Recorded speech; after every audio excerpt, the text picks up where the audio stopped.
Hello everyone, welcome to my channel. मैं हूं आकृति। प्रेगनेंसी एक बहुत ही खूबसूरत जर्नी होती है और हर मदर फादर की ये विश होती है कि उनका बच्चा हेल्दी और सेफ़ रहे। इसके लिए बच्चे को जो भी न्यूट्रिशन की नीड होती है, जो भी हमें डॉक्टर सजेस्ट करते हैं, हम वो सारी चीज़ें खाते हैं ताकि हमारा बच्चा सेफ़ और हेल्दी रहे। और इस न्यूट्रिशन को बच्चे को प्रोवाइड कराने में एक इम्पॉर्टेंट रोल प्ले करते हैं फ्रूट्स। जी हाँ, फ्रूट्स में काफ़ी ज़्यादा मात्रा में विटामिन्स होता है, मिनरल्स होते हैं, उसमें फाइबर्स होता है, vitamin A, vitamin B, vitamin C, सारी चीज़ें अवेलेबल होती हैं जो कि हमारे शरीर और हमारे बच्चे के ग्रोथ के लिए ज़रूरी होते हैं। तो फ्रूट्स का बहुत इम्पॉर्टेंट रोल है एक प्रेग्नेंट वूमेन की लाइफ में। अब यहाँ पे हम लोग बात करते हैं, क्या सारे फ्रूट्स हमारे लिए यूज़फुल हैं?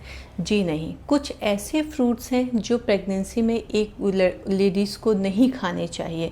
ये फ्रूट बच्चे की ग्रोथ को, बच्चे के डेवलपमेंट को और आपके प्रेगनेंसी को भी नुकसान पहुंचा सकते हैं। तो आज के इस वीडियो में हम लोग इन्हीं फ्रूट्स के बारे में बात करेंगे कि ऐसे कौन से फ्रूट्स हैं जो आपको अपनी प्रेगनेंसी में नहीं लेने चाहिए। तो इससे पहले अगर आप चैनल पर नए हैं तो आप चैनल को सब्सक्राइब कर लीजिए और बेल आइकन को हिट कर लीजिए टाइमली नोटिफिकेशन के लिए। आइए अब हम लोग बात करते हैं कि अपनी प्रेगनेंसी में हमें कौन कौन से फ्रूट्स नहीं खाने चाहिए। तो इस लिस्ट में सबसे पहला जो फ्रूट है वो होता है पाइनएप्पल। जी हाँ, पाइनएप्पल आपको नहीं खाना चाहिए। प्रेगनेंसी का जो फर्स्ट ट्राइमेस्टर होता है वो काफ़ी ज़्यादा इम्पॉर्टेंट होता है।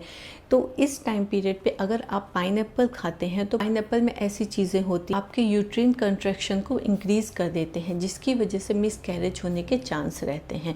इसके अलावा पाइनएप्पल में एक ऐसा एंजाइम पाया जाता है जो हमारे शरीर के प्रोटीन को ब्रेक करने का भी काम करता है। इसकी वजह से कई बार लोगों को अर्ली जो लेबर पेन होता है वो भी देखा गया है, जिससे कि बच्चे के प्री मैच्योर बर्थ होने के चांस बढ़ जाते हैं। इसलिए आपको कोशिश करना है कि आपको अपनी प्रेगनेंसी में फर्स्ट मंथ से ही जैसे आपको पता चले आप पाइनएप्पल को खाना बिल्कुल ही बंद कर दीजिए। ये आपकी प्रेगनेंसी के लिए काफ़ी हार्मफुल होता है। अब हम बात करते हैं दूसरे फ्रूट्स की, जो है कि पपाया।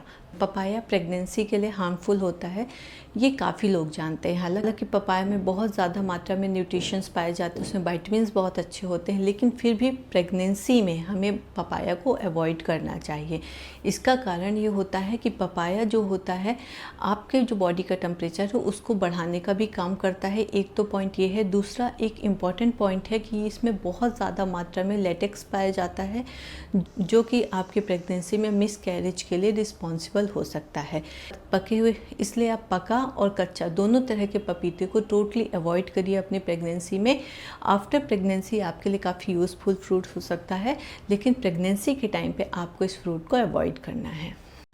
तीसरा जो फ्रूट है जो हमें अपनी प्रेगनेंसी में नहीं लेना चाहिए वो है बनाना।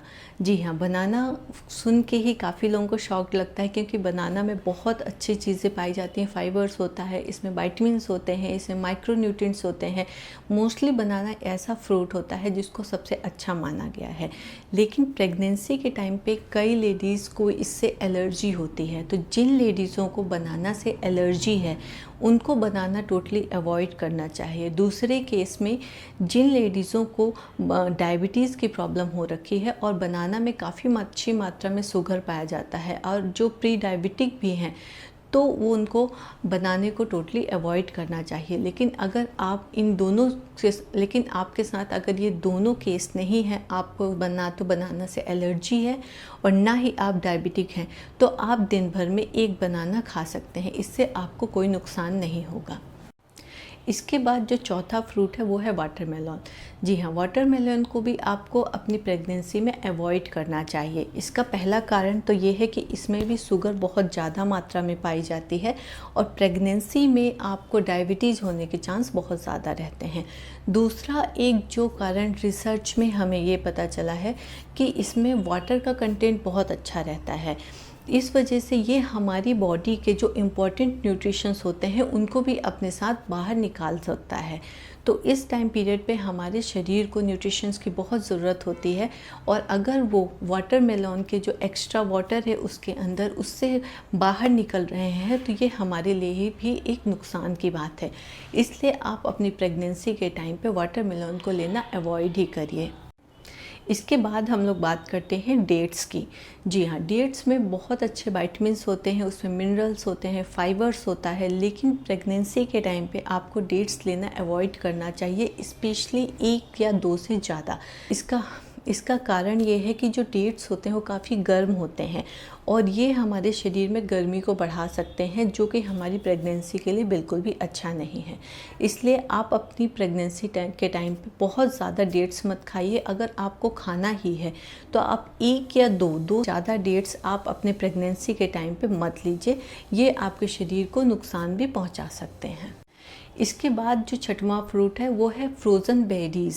जी हाँ, जो फ्रोज़न बेरीज़ मार्केट में अवेलेबल होती हैं उनको हमें अवॉइड करना चाहिए, क्योंकि वो जो बेरीज़ होती हैं उनका जो न्यूट्रिशन है वो ऑलरेडी इतने दिन से प्रिजर्व रखने की वजह से ख़त्म हो चुका होता है और ऊपर से उनमें कुछ ना कुछ प्रिजर्वेटिव ऐड कर दिया जाता है, जो कि आपके लिए काफ़ी नुकसानदायक हो सकता है। इसलिए आप जो फ्रोज़न बेरीज़ होती हैं मार्केट में अवेलेबल होती हैं उनको आप अवॉइड करिए। सो फ्रेंड्स, ये कुछ ऐसे फ्रूट्स थे जो हमें अपनी प्रेगनेंसी में नहीं लेने चाहिए। अब हम बात करते हैं कौन कौन से फ्रूट्स हमें लेना चाहिए। इसके लिए अगर आपको इच्छा होगी तो मैं एक डिटेल वीडियो कर दूंगी, बस यहाँ पे मैं एक शॉर्ट में आपको बता देती हूँ। आप सेब खा सकते हैं, आप अनार खा सकते हैं, ऑरेंजेस को आपको अपनी डाइट में ज़रूर शामिल करना है। अब आप नाशपाती खा सकते हैं, अमरूद को भी आप अपनी डाइट में शामिल कर सकते हैं। ये सारे फ्रूट्स आपकी प्रेगनेंसी को बिल्कुल सेफ़ और अच्छा बनाने में आपकी हेल्प करेंगे और आपकी बेबी के ग्रोथ के लिए भी ये हेल्पफुल होंगे। तो उम्मीद करती हूँ आपको वीडियो पसंद आया होगा। मिलते हैं नेक्स्ट वीडियो में। Thank you so much for watching.